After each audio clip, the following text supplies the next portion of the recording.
مسیح میں آپ سب کی سلامتی ہو۔ میرا نام داؤد عاشر ہے اور آپ دیکھ رہے ہیں ڈیلی بریڈ۔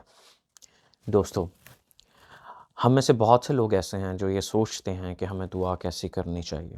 ہم بچپن سے ایک یا کچھ الفاظ کو یاد کر کے اسی کو دعا میں دہراتے جاتے ہیں، ریپیٹ کرتے جاتے ہیں۔ ہم اس چیز کو سمجھتے بھی نہیں ہیں کہ دعا ایکچول میں ہے کیا۔ بہت سے لوگوں کو یہ تک معلوم نہیں کہ ایک تھیولوجیکل پریئر ہوتی کیا ہے یا کیسے ہوتی ہے۔ اور اس میں سے پہلا پوائنٹ یہ ہے کہ اس کے 8 پوائنٹ ہیں جنہیں بہت شارٹلی ہم لوگ ڈسکس کریں گے۔ پہلا پوائنٹ یہ ہے کہ آپ کو یہ پتہ ہونا چاہیے کہ آپ کس سے بات کر رہے ہو۔ خدا تو ہے، اس خدا کا کوئی نام بھی ہے، اس خدا کے ساتھ آپ کا کوئی رشتہ بھی ہے۔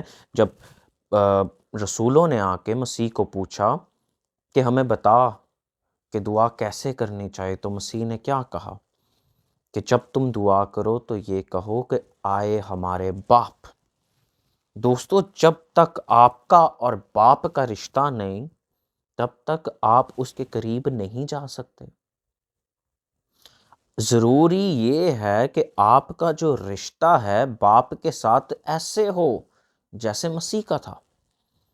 وہ مردے زندہ کرتا تھا، وہ بہروں کو کان دیتا تھا، اندھوں کو آنکھیں دیتا تھا، اور پھر وہ کیا کہتا ہے کہ میں وہی کرتا ہوں جو اپنے باپ کو کرتے ہوئے دیکھتا ہوں، اور میں وہی بولتا ہوں جو اس سے سنتا ہوں۔ تو پہلی چیز یہ کہ آپ کو یہ جاننے کی ضرورت ہے کہ آپ جس سے دعا کر رہے ہیں اس کا اور آپ کا رشتہ کیا ہے۔ دوسری چیز جو ہم میں سے بہت سے لوگ کرتے ہیں وہ یہ ہے کہ اپنے گناہوں کی معافی، اپنی غلطیوں کا اقرار کہ خداوند ہمیں معاف کر، ہم سے یہ غلطی ہوگی، گزرے دن میں یہ غلطی ہوگی، آنے والے دنوں میں تو ہمیں گناہوں سے بچا۔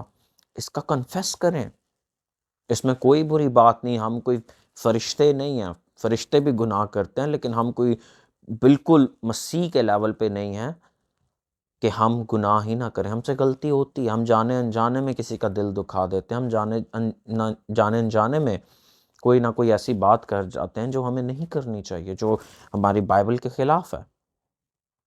تو ان چیز کو کنفیس کریں۔ تیسری چیز جو اس میں ہے وہ یہ ہے کہ شکر گزاری کریں، گزرے دن کی، زندگی میں تمام برکات کی، اچھی زندگی کی، اچھی صحت کی، اور بالخصوص سب سے بڑھ کر یہ کہ خدا نے آپ کو زندوں کی زمین پر قائم رکھا اور آپ مسیح کے فالوور ہیں۔ اور اس سے بھی بڑی یہ کہ مسیح نے آپ کے لیے خون بہایا ہے، آپ کے لیے اس نے اپنی جان دی تاکہ آپ نجات پائیں۔ اور اس میں جو چوتھی چیز آتی ہے وہ یہ جو ہم میں سے شاید اکا دکا لوگ کرتے ہیں، اور وہ یہ ہے کہ خدا کی مرضی کو معلوم کرنا۔ ہم اپنے بچوں کو، اپنے چھوٹے سے بچے کو جب سکول میں داخل کروانے جاتے ہیں، وہاں سے لے کے اس کی ہائر سٹڈیز تک، اس کی اسپرچول لائف تک، ہم جاب کے لیے جاتے ہیں، وہاں سے لے کے ہمارے ریٹائر ہونے تک ہم کبھی خدا کی مرضی کو معلوم نہیں کرتے۔ اور یہ بڑی عجیب بات ہے میرے لیے کہ جب میں بہت سے ایسے خادمین کو جو فارنرز ہیں ان کو جب کہتے سنتا ہوں کہ آپ خدا کی مرضی کو معلوم کریں، آپ نے اپنے بچے کو ایڈمیشن دلانا ہے کسی اسکول میں، فرسٹ گو ان پریئر، دعا میں جائیں، خدا کے حضور وقت گزاریں، روزے میں ٹھہریں کہ خداوند جو اسکول میرے بچے کے لیے اچھا ہے، جہاں پہ اس کی اسپرچول گروتھ بھی ہوگی، جہاں پہ اس کی دنیوی گروتھ بھی ہوگی، وہ اسکول کا رستہ ہمیں دکھا۔ جاب کے لیے جاتے ہیں تو اس کی مرضی معلوم کرو، اور یہی بائبل مقدس میں بزرگ پالوس کہتے ہیں کہ تجربہ سے اس کی مرضی کو معلوم کرو، اور پھر آپ زندگی میں کبھی فیل نہیں ہوں گے۔ اس کا جو 5واں پوائنٹ ہے وہ یہ ہے کہ آپ اپنے ارد گرد لوگوں کا ایسا سرکل بنائیں کہ آپ ان میں یہ دعا کریں، ان کے ساتھ بیٹھ کے یہ دعا کریں، ایک ترتیب کے ساتھ پہلے باپ کا نام لیں، پھر گناہوں کا اقرار کریں، پھر اس کا شکر ادا کریں، پھر اس کے بعد اس کی مرضی کو معلوم کریں، اور پھر ان چیزوں کو اپنے دوستوں کے ساتھ بانٹیں، اپنے رشتہ داروں کے ساتھ بانٹیں۔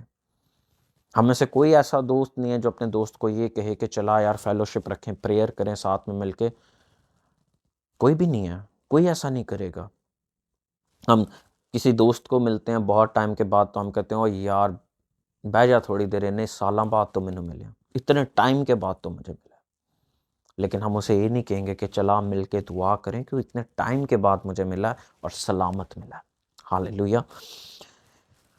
اور سب سے امپورٹنٹ چیز یہ کہ اگر دعا کرتے ہوئے آپ کو خدا کا کلام نہیں یاد، اگر آپ نے اس کو میمورائز نہیں کیا، آپ کیسے دعا کریں؟ اب کس چیز کو اپنی دعا کی فاؤنڈیشن بنا رہے ہیں؟ اگر آپ خدا سے کوئی چیز مانگ رہے ہیں، اگر خدا سے آپ اپنی ترقی مانگ رہے ہیں، تو آپ کے پیچھے وہ کلام کیا بیٹھا ہے؟ کیونکہ کلام زندہ ہے۔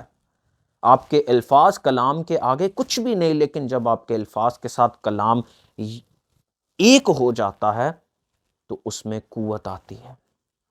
کسی ناممکن چیز کے لیے دعا کریں، اگر آپ کے پیچھے اس کا کلام نہیں تو آپ ایسے ہی ہیں جو ایک بنا بنیاد کے گھر میں رہ رہے ہیں جو کبھی بھی گر جائے گا۔ آپ کا ایمان ویسا ہے جس نے اپنا گھر ریت پر بنایا۔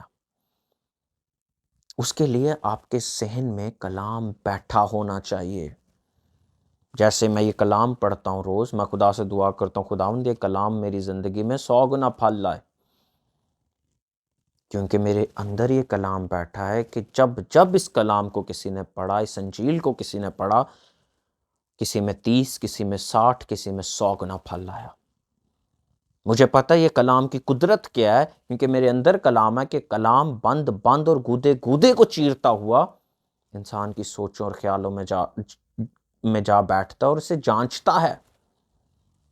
یہ 7 سے 8 پوائنٹ تھے جن کو میں آپ کے ساتھ شیئر کرنا چاہتا تھا کہ ان 7 پوائنٹس کو اپنی پریئر میں ریگولر کریں، اپنی بائبل سٹڈی کریں۔ اگر آپ ایک ٹائم پہ پریئر کر رہے ہیں اور آپ اس ٹائم پہ بائبل سٹڈی نہیں کر سکتے تو آپ بائبل سٹڈی کے لیے رات کا ٹائم رکھ لیں یا صبح کا ٹائم رکھ لیں۔ اب میں جب سکول میں تھا 9th کلاس سے لے کے BA تک، جب بھی میں نے اپنی بائبل سٹڈی کی ہے وہ ہمیشہ کلاس رومز میں کرتا تھا۔ میں پاکٹ انجیل رکھتا تھا اپنے پاس اور میں اپنی بریک میں، فری لیکچرز میں پڑھتا رہتا تھا۔